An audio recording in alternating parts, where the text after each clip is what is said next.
Good morning friends, હું અજય ત્રિવેદી અને આજે આપણે ધોરણ 10 વિષય ગણિતમાં પ્રેક્ટિસ બુકમાં સ્વાધ્યાય 7 ના એક્ઝામ્પલ શરૂ કરી રહ્યા છીએ. તો ચાલો શરૂ કરીએ. મિત્રો, આજે આપણે ખૂબ જ અગત્યનો પહેલા નંબરનો એક્ઝામ્પલ આપણે જોઈશું. એમાં જુઓ, દર્શાવો કે બિંદુઓ A -1 0, B 3 1, C 2 2 અને D -2 1 એ સમાંતર બાજુ, જો અહીંયા કયો ચતુષ્કોણ કીધો છે, સમાંતર બાજુ ચતુષ્કોણના શિરોબિંદુઓ છે એમ આપણે બતાવવાનું છે. હવે અહીંયા સમાંતર બાજુ ચતુષ્કોણ કીધો છે એટલે પહેલા તો આપણે અહીંયા સમાંતર બાજુ ચતુષ્કોણ દોરી દઈએ મિત્રો. ચાલો, આ આપણે સમાંતર બાજુ ચતુષ્કોણ દોરી દીધો અને એના અહીંયા શિરોબિંદુઓ દર્શાવીએ A, પછી અહીંયા B, આ C અને આ શિરોબિંદુ આપણું D. હવે એની અંદર મિત્રો આપણને શિરોબિંદુ આપેલા છે. એના યામ આપેલા છે -1 0, B ના યામ આપ્યા છે 3 1 અને C ના યામ આપણને આપેલા છે 2 2. બરોબર. ચાલો, અને D ના યામ આપેલા છે -2 1, -2 1 આપણને આપેલા છે. બરોબર. તો આ રીતે આપણો આ સમાંતર બાજુ ચતુષ્કોણ અહીંયા દોરી નાખ્યો અને આ જે ચાર શિરોબિંદુઓ છે સમાંતર બાજુ ચતુષ્કોણના છે એમ સાબિત કરવું પડે. હવે આપણે સૌપ્રથમ શિરોબિંદુ અહીંયા લખીએ તો A ના શિરોબિંદુ -1 અને 0. બરોબર. ત્યાર પછી B ના શિરોબિંદુ આપણે લખીએ તો 3 અને 1 આપેલા છે. ત્યાર પછી C ના શિરોબિંદુ આપણને આપેલા છે 2 2 આપણને આપેલા છે. ત્યાર પછી D ના શિરોબિંદુ આપણને આપેલા છે -2 અને 1 આપેલા છે. બરોબર. હવે મિત્રો આને આપણે શું કરીએ તો જુઓ, આને આપણે x1 y1 લઈ લઈએ, આને x2 y2 લઈએ, આને આપણે x3 y3 લઈ લઈએ અને આને આપણે x4 y4 લઈ લઈએ. આટલું કર્યા પછી તમારે બધી બાજુઓના વર્ગ આપણે શોધીશું. તો અહીંયા પહેલું સૂત્ર લખીએ, ab² લઈએ. ચલો, બાજુઓ શોધી કાઢીએ. તો ab² બરાબર સૂત્ર શું થાય? તો આ ab² ab એટલે x1 x2 x2 કૌંસ બાર વર્ગ વત્તા કૌંસમાં y1 y2 અને કૌંસ બાર વર્ગ. આ આપણું અહીંયા મિત્રો સૂત્ર તૈયાર થયું. બરોબર. એને આપણે બોક્સ બનાવી દેવાનું. હવે એની અંદર આપણે કિંમતો મૂકીએ. ચલો, ab² બરાબર કૌંસમાં x1 એટલે -1 માઈનસ x2 એટલે કેટલા છે 3 અને કૌંસ બાર વર્ગ વત્તા કૌંસમાં y1 એટલે 0 ઓછા y2 એટલે 1 છે અને કૌંસ બાર વર્ગ. અહીંયા મેં લખેલા છે મિત્રો. માટે અહીંયા શું થાય? ab² બરાબર આ માઈનસ માઈનસ પ્લસ એટલે 3 ને 1 કેટલા થાય? 4. પણ મોટી સંખ્યા આગળ માઈનસ છે એટલે -4 નો વર્ગ વત્તા અહીંયા -1 નો વર્ગ થાય. હવે અહીંયા બરોબર ધ્યાનથી જુઓ તો શું લખીશું કે ab² બરાબર, હવે માઈનસ નો વર્ગ એટલે પ્લસ થાય અને 4 નો વર્ગ એટલે 4 ગુણ્યા 4 એટલે 16 અને વત્તા માઈનસ નો વર્ગ એટલે પ્લસ અને 1 નો વર્ગ 1 જ થાય મિત્રો. તો આપણે અહીંયા 1 લખીશું.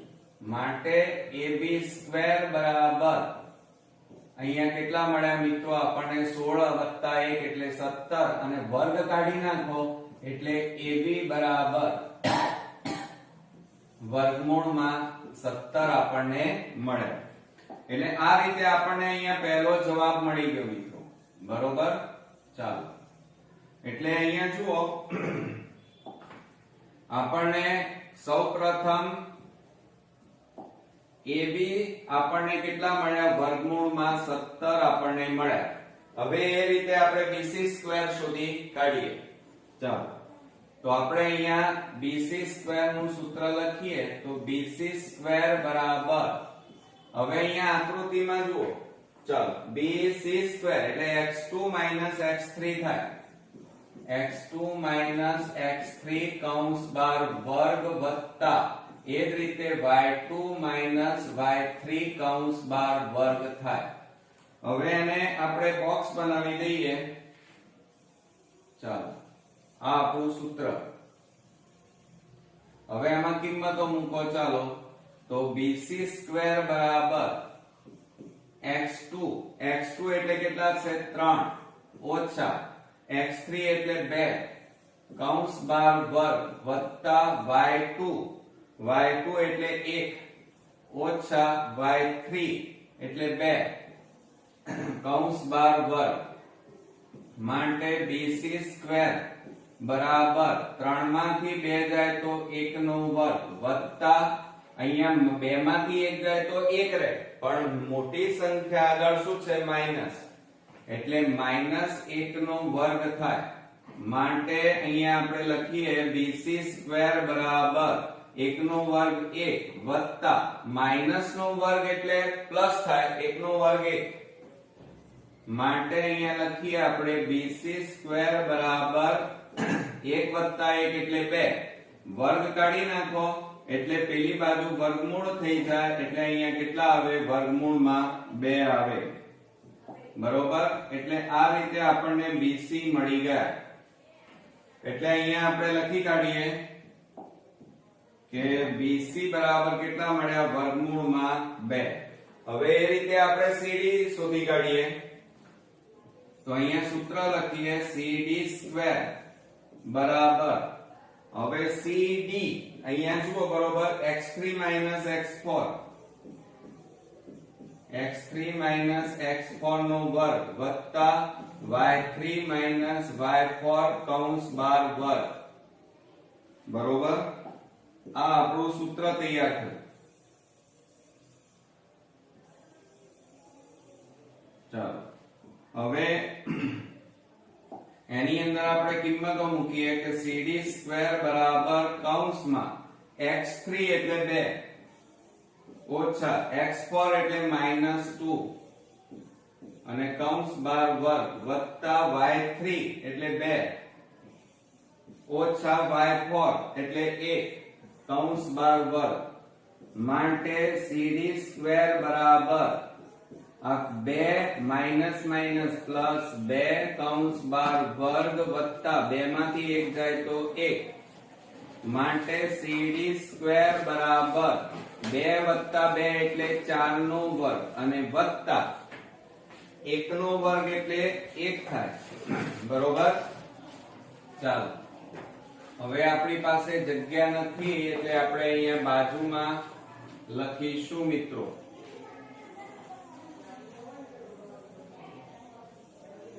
બરોબર. હવે જો અહીંયા આપણે લખીએ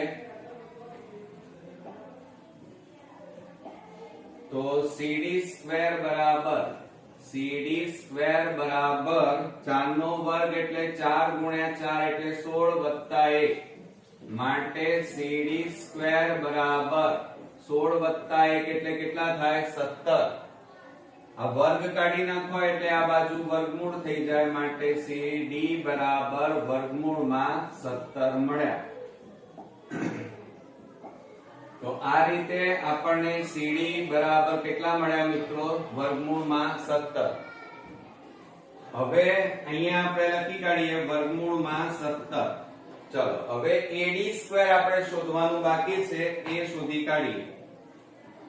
આપણે અહીંયા લખીએ, સૂત્ર લખીએ AD² બરાબર કૌંસમાં, હવે જુઓ AD એટલે x1 x4 થાય, x1 x4 કૌંસ બાર વર્ગ વત્તા y1 minus y4 કૌંસ બાર વર્ગ માટે AD² બરાબર, હવે જુઓ x1 એટલે કેટલા છે -1 માઇનસ x4 એટલે -2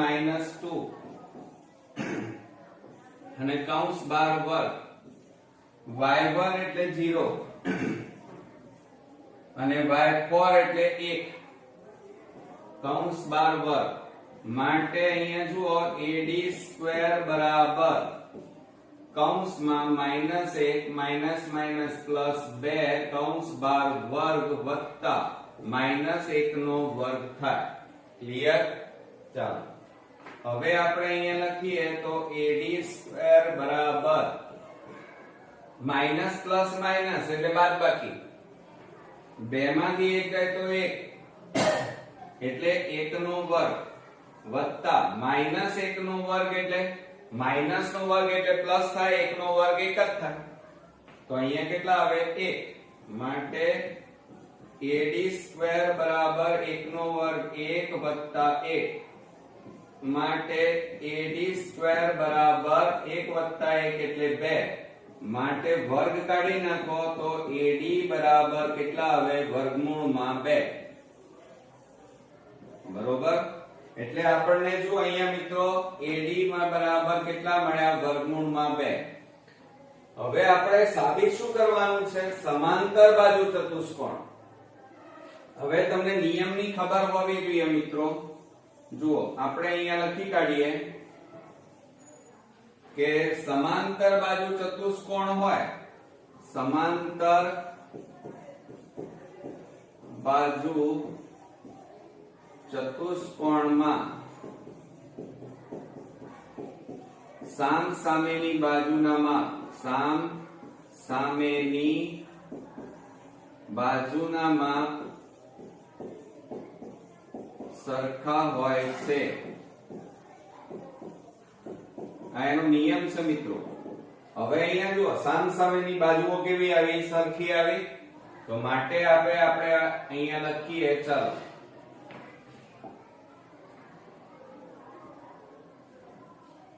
માટે આપણે અહીંયા લખી કાઢીએ કે AD એની સામે BC એટલે કે AD બરાબર BC બરાબર કેટલા મળ્યા આપણને? વર્ગમૂળમાં 2 મળ્યા. બરોબર? એક તો આ મળ્યું સામસામેની બાજુ. બીજી શું મળી આપણને? AB એની સામે CD, તો AB બરાબર CD બરાબર વર્ગમૂળમાં 17 મળ્યા. એટલે સામસામેની બાજુઓ કેવી મળી મિત્રો? સરખી અને સમાન મળી. બરોબર? માટે આપણે આન્સર કરીને લખવાનું કે આપેલ શિરોબિંદુ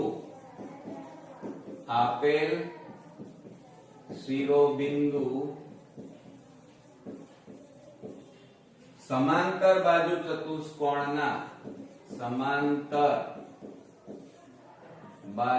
ચતુષ્કોણના શિરોબિંદુ છે.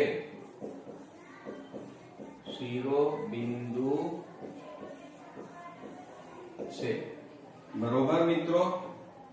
તો આ રીતે આપણો અહીંયા આન્સર તમારો પૂરો થયો. ચાલો તો આ રીતે ખૂબ જ અગત્યનો એક્ઝામ્પલ અહીંયા પૂરો કર્યો. નેક્સ્ટ વિડીયોમાં આવા જ એક અગત્યના એક્ઝામ્પલ સાથે ફરી મળીએ. ત્યાં સુધી ગુડ નાઇટ ફ્રેન્ડ્સ.